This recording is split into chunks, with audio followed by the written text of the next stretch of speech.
The Mythbusters are defying death in the quest for flight. It's not a question of whether we'll get badly hurt, it's how badly hurt. And we're busy busting myths about ways to legally beat the police speed radar. Well, it didn't disappear. Are you surprised? Absolutely.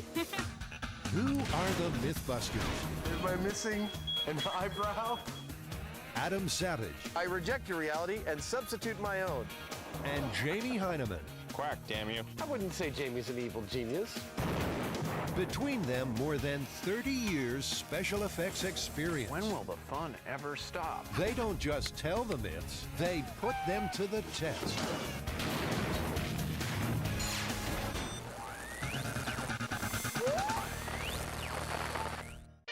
Ever since we realized we couldn't, humans have wanted to fly like the birds. Gliders, hang gliders, and parachutes have made non-powered flight possible. Woo! I fart on you! But is it possible for a man to fly accidentally?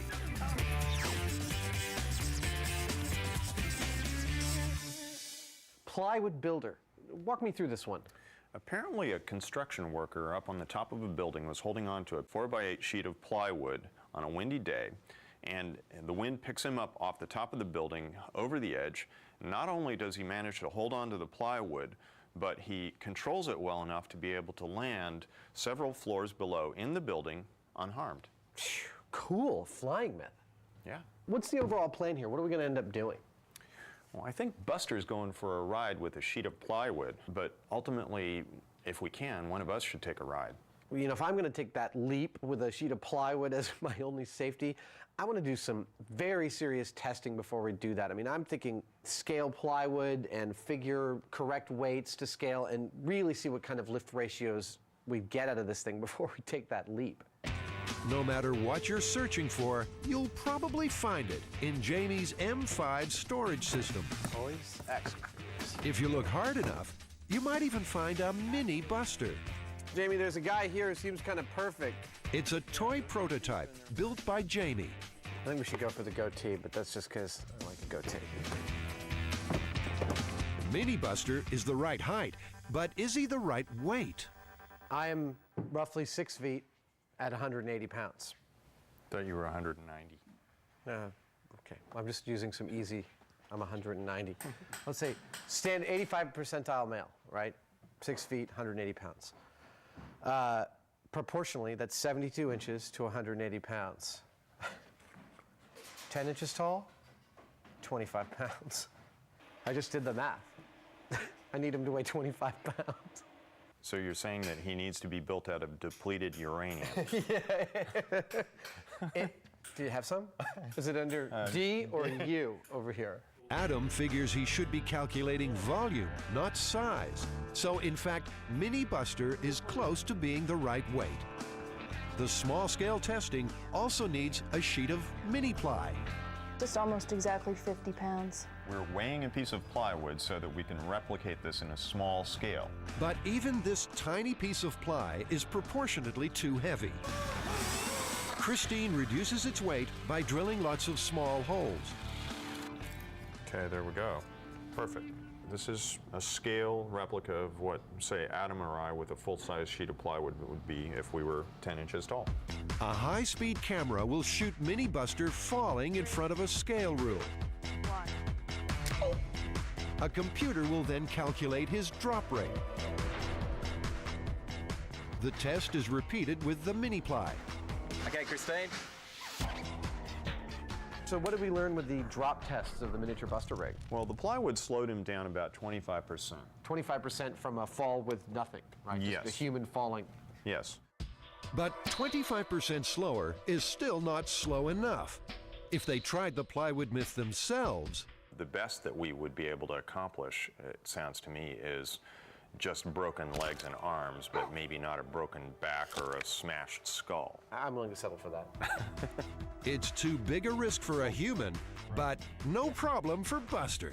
That's once his rubber crash test dummy hands have been swapped for some plywood grabbing clamps.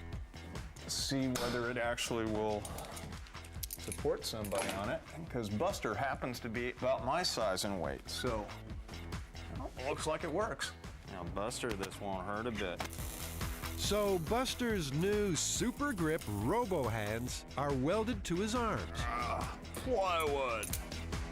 According to the myth, the builder was holding a sheet of 5-ply when he took his unscheduled flight. That's made up of 5 thin sheets of timber compressed together. As well as trying a regular sheet, Adam and Jamie will use the 5 individual sheets to design their own flying rigs. So what are you thinking for taking 5 plies from a sheet of plywood and getting the most amount of wind resistance out of them?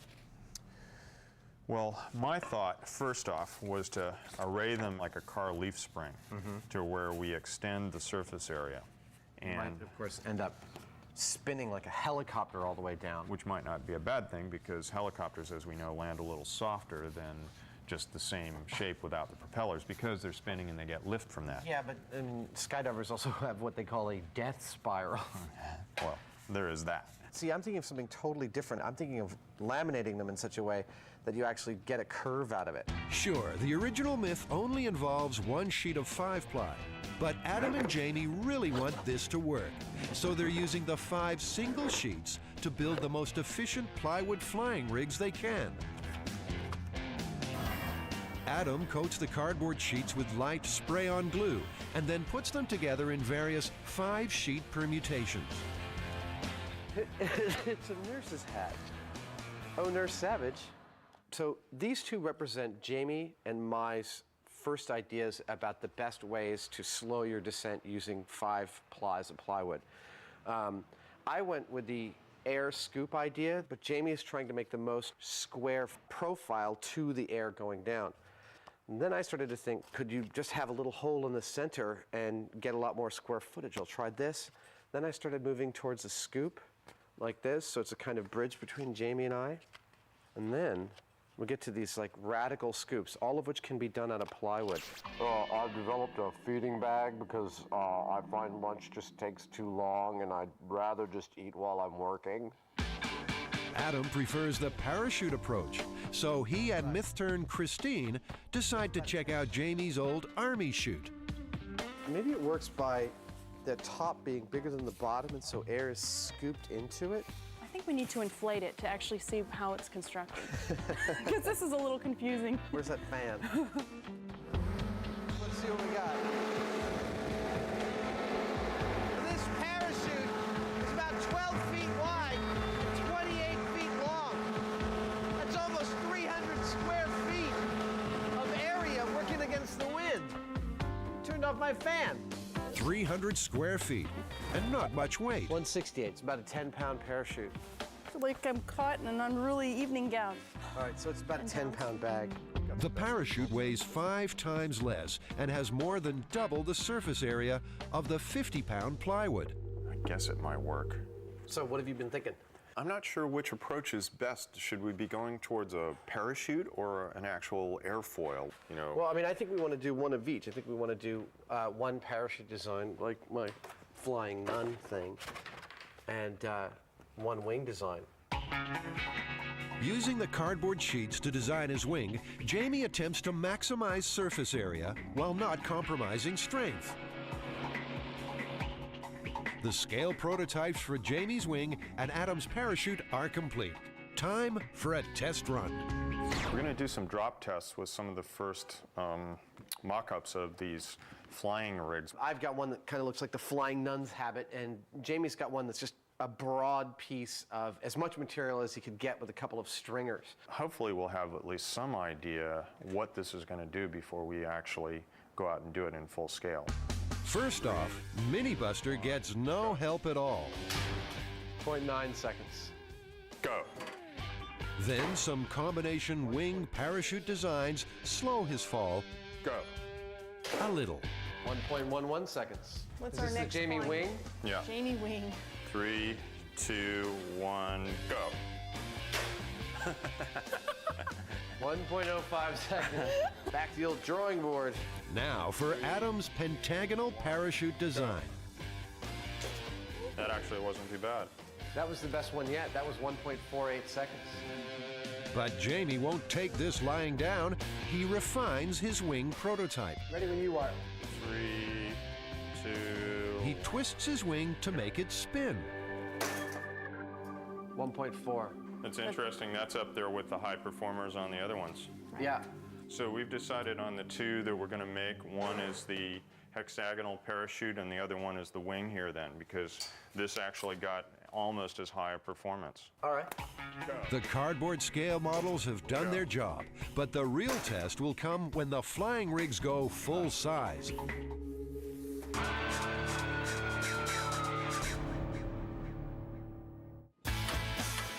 Scotty, Carrie, and Tori have been like little Santa's helpers. Oh, I'm gonna be sick. Whenever Adam and Jamie have devised some myth-busting mayhem, it's often been this trio's job to make their boss's twisted visions a reality. This time, however, they're going to be in the driver's seat. That doesn't look right.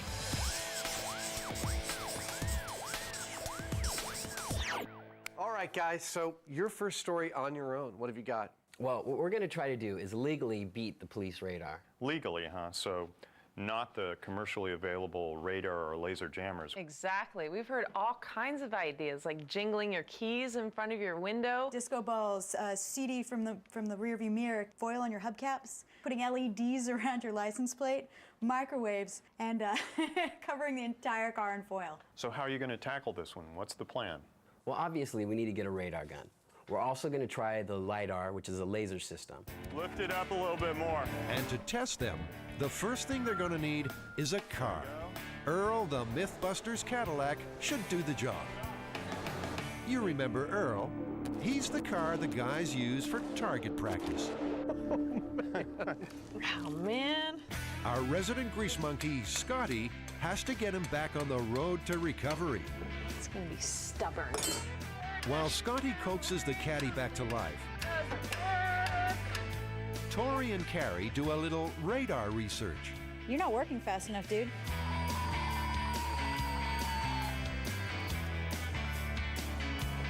You got up to 16 that time.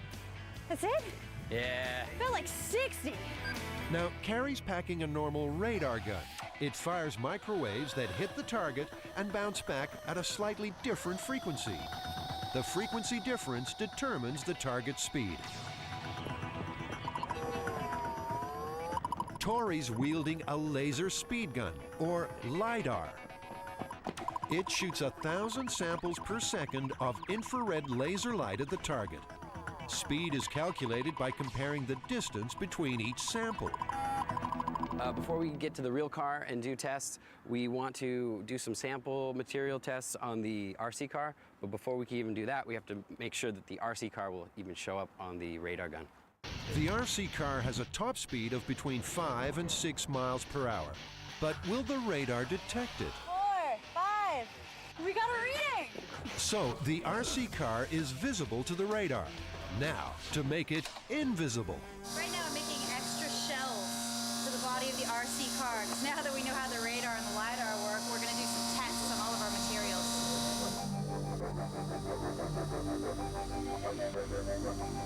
Beautiful. It came out perfectly.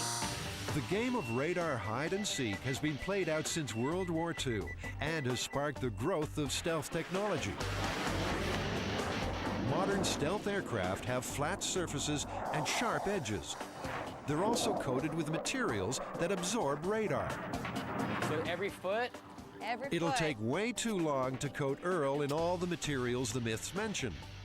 The remote-controlled car is a much simpler option. But why the blue paint? Theoretically, it's supposed to change the wavelength of the reflective light on the LiDAR, so we'll see if we can pick this up at a different distance. Are you ready? I'm always ready. Okay, go! How fast? 5 miles an hour, 6 topping out when you get to the finish line. We'll never get pulled over for going 6 miles an hour. So we're actually picking up this car sooner with the blue than without the blue. Isn't it supposed to be absorbing the light? That's what they say. It's actually making it easier for us. Myth number 2, prism tape. This stuff's used to make fishing lures. It might fool fish, but can it rattle the radar? All right, yellow reflective. Go. Well, the reflective tape is, as far as the RC control is, it's a myth. I'm picking it up a lot faster than the control. And I have no change at all. It's the same thing. I'm picking it up just at 50 feet. So far, no good. The most common myth that we've heard of is the tin foil or aluminum foil. So what we're going to try now is the aluminum foil over the car. Go when you're ready. 37. Is it doing anything? I'm actually picking it up sooner. So if you're avoiding a ticket, this is not the way to go. One of the myths says that an LED will mess up a LiDAR detector. So what I'm going to do is I'm going to rig up this test one with an LED. Go! LEDs are infrared, and they're supposed to scramble the LiDAR's infrared beam. So the LED do anything? The LED seemed to have no effect on the laser. Well, it didn't have a significance difference, but it was about 10 feet in difference. We might want to try it on the big car as well. So on full scale, that could be a mile. The only thing left, a type of paint which is supposed to absorb radar. It's actually embedded with a bunch of iron and makes it really heavy. It goes on like frosting. And it's so expensive that if you were actually going to paint your car with this, you might as well just pay off all your speeding tickets. The paint's so heavy, the RC car won't even go. Don't give up, Scotty. You can barely go. Has this myth been busted before Earl the Caddy is out of the garage? They look really cool, guys. Did anything you tried have any effect on the radar's ability to detect them? The radar can detect all of these cars. We also could write off the prism tape. It actually made it more detectable. It's supposed to deflect the laser, but it's actually reflecting it back better. So the plan now is to go with the most popular ones like flat black and tinfoil, and we have a few tricks up our sleeve as well. But before Scotty reveals her tricks, can Adam make plywood become flywood? Adam and Jamie are testing the myth of a builder flying off a skyscraper while holding a sheet of plywood. They're helping the myth out by using 5 single sheets to create their own flying rigs. After testing scale models, Adam has decided on a parachute-like design, and Jamie is building a wing. Go back further. So. The plywood wing will be big, 4 feet wide by 20 feet long. And that's the reason they're measuring the workshop. Never build anything inside a space that you can't get it out of. The plywood sheets may be heavy, but they're also fragile. Adam removes his 5 sheets from the 12 available. Screw. Make that 11. One tore, bringing it out, trying to get it out of the way of Jay, the cameraman. Using a scale model, he calculates the angles for the full-size version. He measures up the sheets and then lays them out. Meanwhile, Jamie is placing the sheets for his wing on a cradle made from 2x4s. Well, look at what you're doing. You're going to laminate it up on the curve. Yeah, you know, I figure we'll get the glue to actually help it hold its shape before we put the struts in. Jamie's plan is simple but effective. He'll achieve a curve in his wing by placing weights in the center of the plywood sheets. When the ply is glued, the curve should remain. Meanwhile, Adam glues his plywood using a Jackson Pollock impersonation. Then, to press the sheets together, Adam uses a Fred Astaire impersonation. Adam's pentagonal plywood parachute is taking shape. He's just got to remember those sheets are really fragile. Now they're down to 10 sheets, and there's no room for error. I need one more piece. The last sheet of ply is found and slid into place carefully. Got it? All right, cool. You can let that down. Thanks, honey. Boy, that was a pain in the ass. Jamie's wing is looking good. Oh, and I want to put the strip down. Narrow strips of ply are used as strengtheners. Yeah, charm. Okay, now we go out and bring the pipe in. Finally, the curve is achieved by adding whatever weights Jamie and Christine can find. There we go. Cool. I'm actually really happy how this came out. And tomorrow when the glue is set, We'll remove all the wood, and hopefully this will retain as much as possible of this curve. This will give us something to work off of for the final touch, which is the twist, because I'm going to put a diagonal on this that'll torque this thing a little bit and create a propeller shape, which gives us the spin, and the spin gives us the lift, which slows us down. Could a builder fly through the air on a sheet of plywood? Adam and Jamie have glued together 2 plywood flying rigs for Buster to find out. But how will they know if Buster survives? Jamie, a key part of this myth is going to be how lethal is Buster's impact when he lands. And we have installed auto industry computer accelerometers in him before with greater and lesser degrees of success. I mean, we're always entering Mythbusters meter hell. I think it's time that we build our own G-force meter. Yeah, you know, if we can't find it, we'll build it ourselves. Exactly. Inspiration comes to Adam in the form of a light bulb. I'm hoping that these light bulbs will end up being the sort of soul of Mythbusters' home-built G-meter. We're going to put these inside a ball so that they break at a fatal amount of G-force. And to add a little drama and realism, the bulbs are filled with fake blood. If they break, we'll know it. This is a nice thing. Isn't that cool? Don't you have all the same nefarious thoughts? Hey, yeah, you're dripping it. The bulb is sealed and placed inside a pair of aluminum sugar scoops. Ready? Yeah. Time for a test drop. This should be the non-lethal distance. It made it. That's good. All right, I'm going to try the high point. Ready? Yeah. Wow. It looks gruesome, doesn't it? Oh, what a horror show. The new G-force meter is instantly christened the Ball of Death. The Mythbusters have turned decades of occupational health and safety death descriptions into a figure for brain death. 80 Gs for just 32 thousandths of a second. Because the ball is solid metal, it builds up a lot of G-force in just a small drop. But once it's cushioned by Buster's head, it'll survive a much bigger drop. Jamie has used weights to curve the plywood for his wing. But what will happen when the weights are removed? Jamie, this looks great, man. It looks like it held its curve quite nicely. It was pretty darn rigid. Yeah, it actually is holding its shape quite nicely. It racks like a monster. Which is what we want. Twisting the plywood wing will turn it into a spinning propeller. Yeah. This will further slow its descent, in theory. So we can rack it this way or rack it this way, depending on whether I want clockwise or counterclockwise rotation when we go down. Which way you want to vomit? In fact, Have fun flying with it. yeah. Hopefully, Adam's plywood parachute will cause a little motion sickness. He's left one section unglued so as it can be pulled together to form the plywood into a dish shape. Hey, Jamie. I'm gonna need some help with this. Now be careful, in a blink you're gonna end up with a split right along that line. Jamie and Adam's plywood creations are nearly done. Jamie uses a diagonal cord to increase the twist on his wing. Okay, now let it go. That's more like it. Yeah, that's a lot better. And Adam, well, he's just Adam. Whoa! It comes as no surprise that Adam didn't measure up to see if his creation could actually exit the building. Wait, you're caught. You snapped. Okay.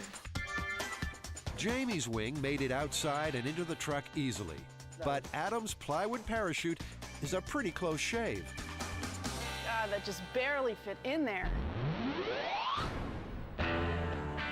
The Flying Plywood test site is at Hamilton Base in Novato, an hour north of San Francisco. I want one of these for myself. After 47 years as an Air Force bomber and fighter base, Hamilton closed in 1976. The old control tower will be the ideal place to drop Buster. I think we're gonna need to use the crane to get up here. Well, that's what the crane's for. Shouldn't be a problem. That's perfect. We're actually going to do some drop tests with Buster and some various things that are mythically held to be able to help you survive a fall from several stories. Let's move this over here.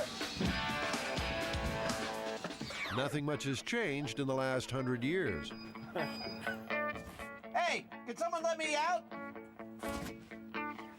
Our project today is mounting up the high-speed camera gauge right here on my right. The tests will take place in front of a scale ruler. A computer attached to the high-speed camera will then be able to determine the exact drop rates. And it's all for this guy. But does he care? He's a very relaxed dude. He doesn't know what's about to happen to him. Human transport.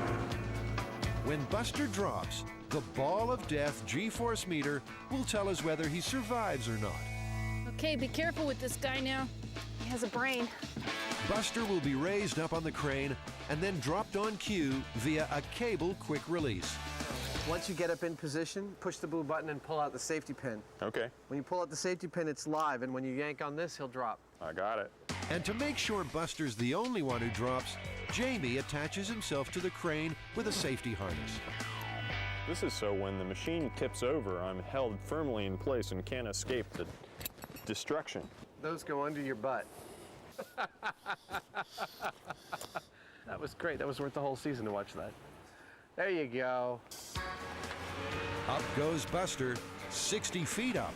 Oh man, Buster is toast. So they can work out if the flying aids do slow him down, Buster's first drop will be totally unassisted and very painful. 3, 2, 1, go.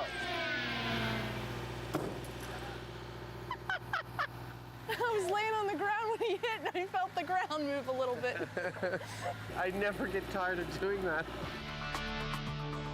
The high-speed camera reveals Buster is traveling between 34 and 35 miles per hour when he hits the ground.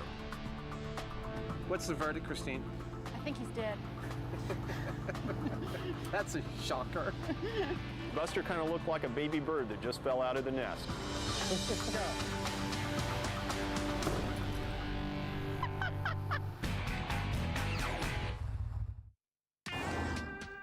Since the police started using speed radar back in the 1960s, there have been a lot of myths about legal ways to beat it. Are you ready? Scotty, Carrie, and Tori used an RC car to put some of these myths to the test. How fast? 5 miles an hour? Now they're rigging up Earl, the Mythbusters caddy, for a full-scale speed radar assault. We're making a wheel made of mirrors that catches the wind.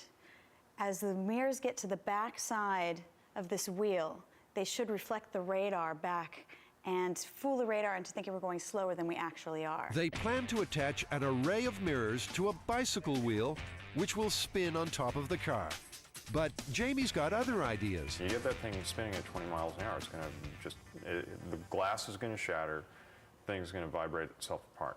I think you should get some 3/4-inch birch ply, a big rod compass. Draw yourself your 3-foot diameter circle and facet it off. Suddenly, this radar rig isn't so simple. Jamie's just turned it into a big, complicated build. Still, it gives Scotty a bit more time to work on the caddy. Come on! It looks like she might need it. Meanwhile, Carrie's working on another myth. I'm making a chaff gun that we can explode out the side of the caddy right now. I'm cutting up the foil into little pieces, loading it up like a potato gun, and shooting it off a fire extinguisher. During World War II, aircraft under attack dropped large clouds of chaff to confuse enemy radar. The chaff was just small pieces of foil, which hid the plane's exact location. Oh, I love it when things fit perfectly. The chaff gun is powered by a modified fire extinguisher. And the test firing is a success. So glad I gave up my desk job. Did you ever have a desk job? Second floor reception. The revolving rig is also taking shape. Theoretically, the radar will hit in here and it'll send a stronger signal to the receiver. And if this is moving slower than the car, then hopefully it'll read that instead of the car speed. Carrie's also heard a myth about microwaves messing with radar. I'm stripping the magnetron out of this microwave so we can mount it in the front of the caddy. And that way we shoot microwaves back at the radar and the LiDAR.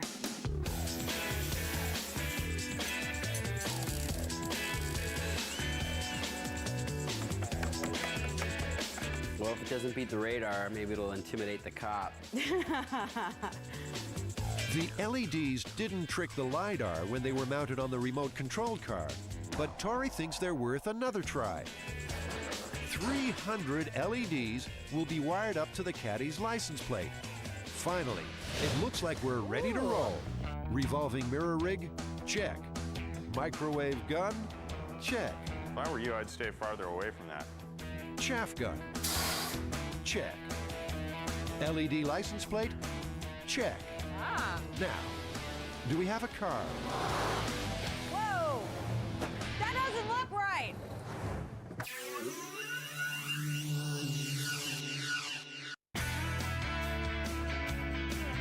This is the California Highway Patrol Academy training course, and it's the ideal place to see if our Cadillac can slip underneath the radar. A few of the guys from CHIPS are on hand to oversee the experiment. If anything does beat the radar, they want to know about it.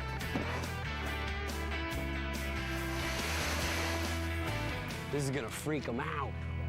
So in a lot of the tricked out cars I've seen, they've had a CD dangling from the mirror or they've had LEDs around their license plate.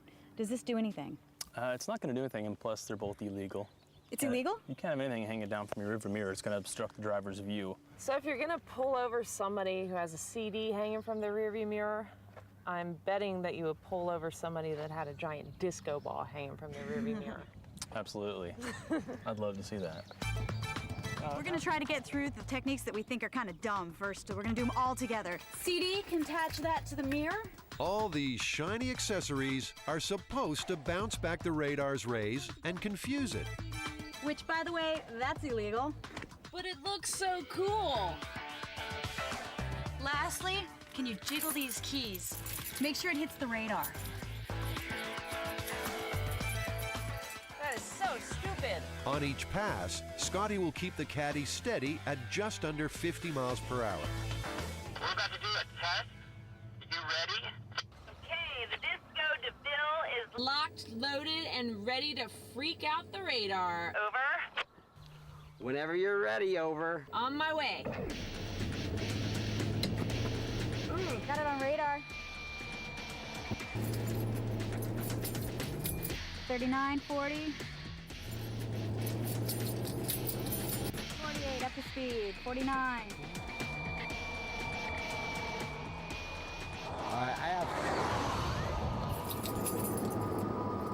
I love that sound. So, keys, disco ball, CD, busted. No effect whatsoever. Are you surprised? Absolutely. All right, next let's do foil on the hubcaps. Done. The next radar myth, tin foil on the hubcaps. Scotty, hit it.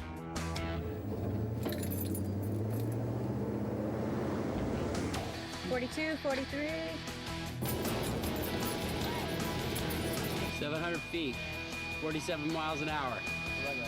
Once again, though, the radar and the LiDAR have a fix on Scotty all the way. Still jiggling the keys, still doesn't work. Maybe that was too subtle.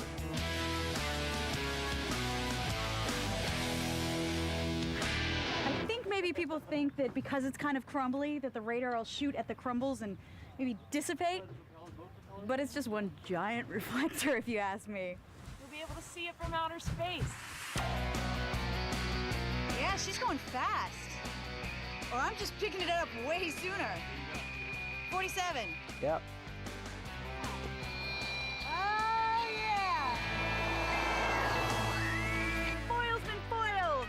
We'll see if the LEDs can light up this experiment. One infrared license plate. Perfect. All right, so the theory here is that these infrared LEDs are on the same wavelength and have enough intensity to fool the LiDAR. 300 LEDs are emitting infrared, but the LiDAR's own infrared beam is locked on all down the line. 47. Busted! I was aiming right at the LED license plate, and nothing changed. Absolutely nothing changed. Busted. Busted.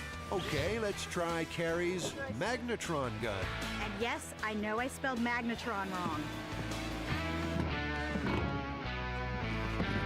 That's supposed to have an E. Don't email me. That jumped up so fast. It is definitely working. The K-band radar operates on about the same frequency as a microwave, so we're going to shoot microwaves towards it to try to confuse it. I got it at 49. But the radar still has the caddy in its sights. No change at all. The magnetron theory is busted. I had no difference in the speed. I got like 48 miles an hour. Is that what you guys got? Yeah, and I picked her up right away. Maybe the aluminum foil firing chaff gun will be able to trick the radar. Scotty, we are good to go on the chaff gun. On my way. Run it, Scotty! As the caddy passes the radar, Carrie will trigger the chaff gun from the back seat. It didn't go! Why didn't it go? I have a feeling she forgot to pull the pin. Look at... Oh! Oh my God. Total dump! I don't know what's going on! A quick reload, and we're ready for take two.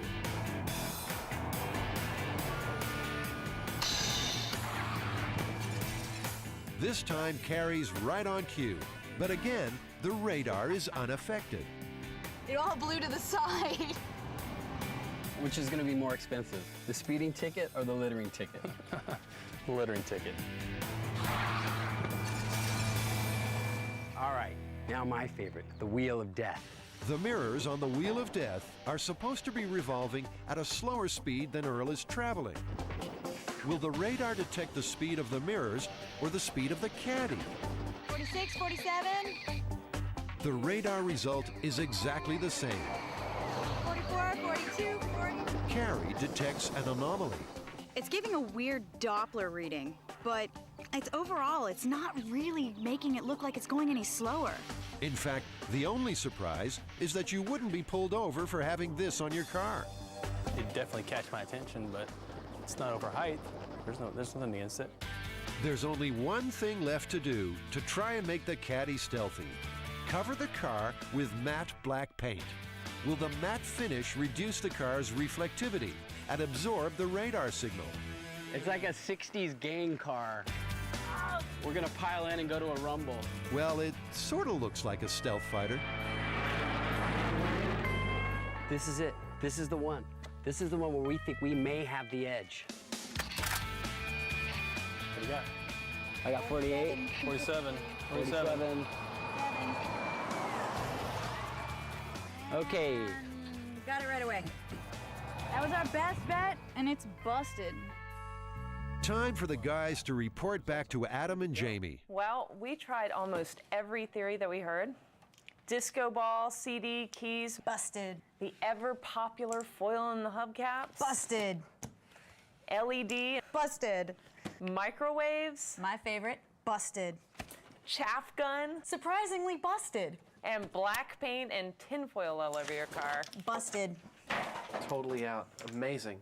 The only thing that gave us any result, but just barely, is my favorite, and I think you're gonna like this one, Adam. The radar Wheel of Death. Oh my God. What did this actually do? Hardly anything at all. It just varied the audio tone that the radar sent back that let you know how fast the car was going. I think if you're gonna get out of a ticket, short skirts and crying is still the way to go.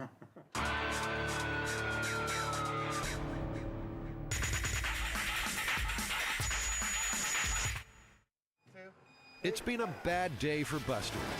He's lost his head. They've amputated his hands, they've operated on his skull, and they've made him bleed.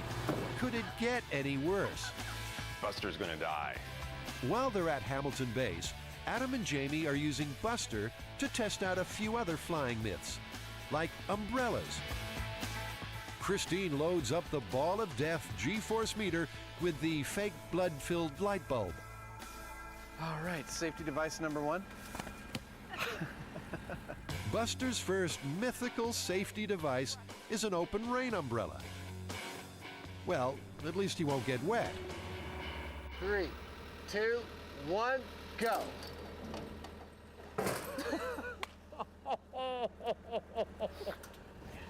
That was great, Jamie. Come on down. Well, it actually held up quite well. I'm looking forward to see if it slowed his fall even a little bit. First fall was 35 miles an hour. My guess is 33 miles an hour. Were you able to see that from up there? Yeah. Pretty cool. The umbrella held up like until just about the last 10 feet. It's not the fall that gets you, it is that last 10 feet. There's plenty of fake blood, but the ball of death reveals a surprise. That's not that broken at all. There's one of two conclusions we can draw from this. Either the umbrella did a significant job in slowing his speed, or we're a little incompetent with our home-built G-meter. And personally, I'd vote for the second one. The high-speed camera reveals what really happened. Feet first. So, because the umbrella held him upright, he actually fell faster this time, 38 miles per hour. Yeah, but what about the impact? Speed isn't the only factor in a fall. How you impact also affects survivability. In his free fall, Buster's head and body hit the ground at the same time.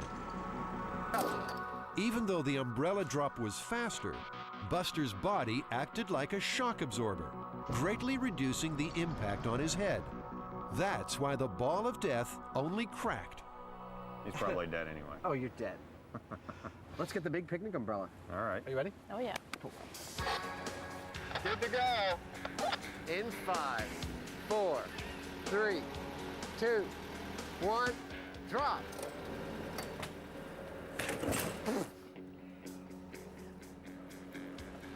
That was pretty cool. That didn't look entirely unsuccessful. I'm trying to keep a straight face, but I can't. The picnic umbrella reduces Buster's speed to 29 miles per hour. Slower, but not slow enough. He's dead. It's no myth that a parachute is designed for this purpose, but can it open in only 60 feet? On my mark, in 5, 4, 3, 2, 1, go. That worked almost stunningly well. Buster's down to 28 miles per hour, but unfortunately, his head smashes into his own knee. I'm sorry. We did everything in our power, and Buster didn't make it. Yeah. Get off him, you pervert. He's a poor, defenseless dummy, and look what she's doing.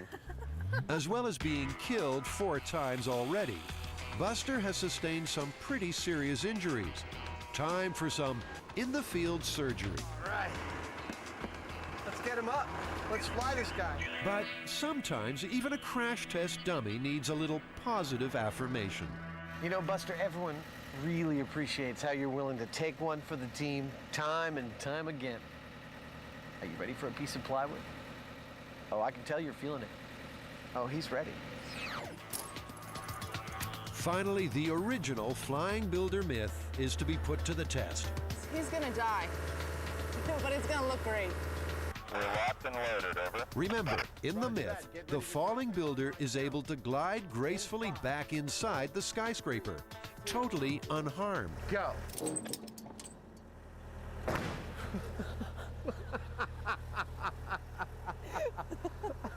Buster was such a good dummy. Rather than slowing him down, the plywood increases Buster's velocity to over 36 miles per hour. His body snaps the 5-ply sheet in half.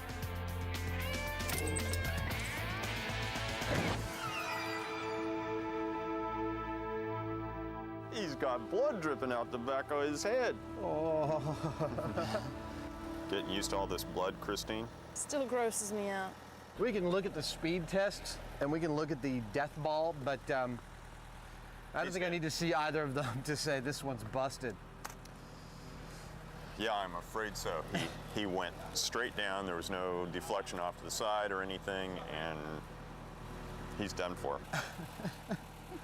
Let's go get our solutions. Let's go try my wooden parachute. Okay. Adam and Jamie have taken the 5-component layers of the plywood sheet and created 2 flying rigs for Buster to try. Jamie's design is based on a spinning wing, and Adam's is modeled on the parachute.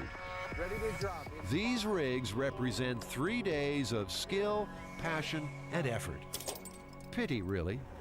Well, fat lot of good that did. And that's why they don't make parachutes out of wood. Oh well, the best laid plans. It was a nice idea. Nice try. It worked most of the way. I'm taking solace in the fact that your wing is going to fail so utterly spectacularly. You're probably right. But then you never know. Then you never know.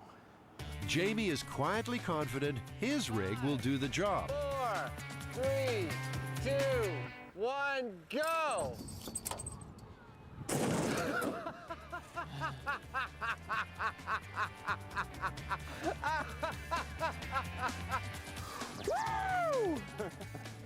Do you feel better now? I do. I feel a lot better.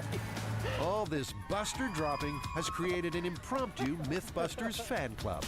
So Adam, what do you think? Did he go slower at all? At least he didn't flip over again until the right at the last minute. It didn't spin at all, and then he went totally sideways and landed on its edge, and he just collapsed with it. It was a horror show. And unfortunately, he was off center, and the high-speed camera caught none of it. Bummer. Oh, man. Poor guy.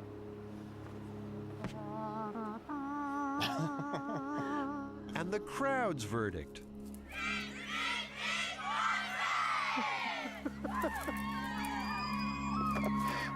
That was better than I could have ever hoped. Buster's day has come to an end. Now it's time to see if a Mythbuster can fly. Adam and Jamie rig up the zip line from the control tower to the crane. The crane backs away to tighten the cable. Stop!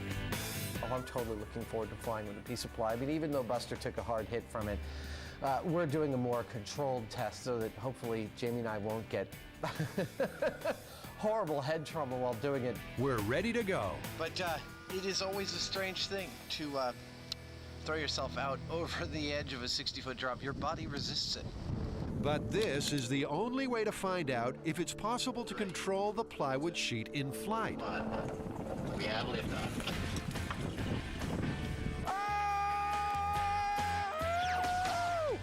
Woo!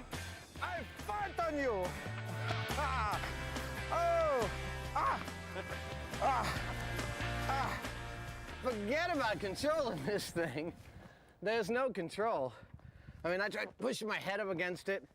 At the peak, I could not get it. It's just like all over the place. And I was holding it dead center. Huh. Well, that's the most interesting thing about this whole thing so far. I mean, we've tested everything we could, but short of actually jumping off a building and seeing whether you die or not. What? Jamie has even less control over the plywood. There's just no way you can steer this thing.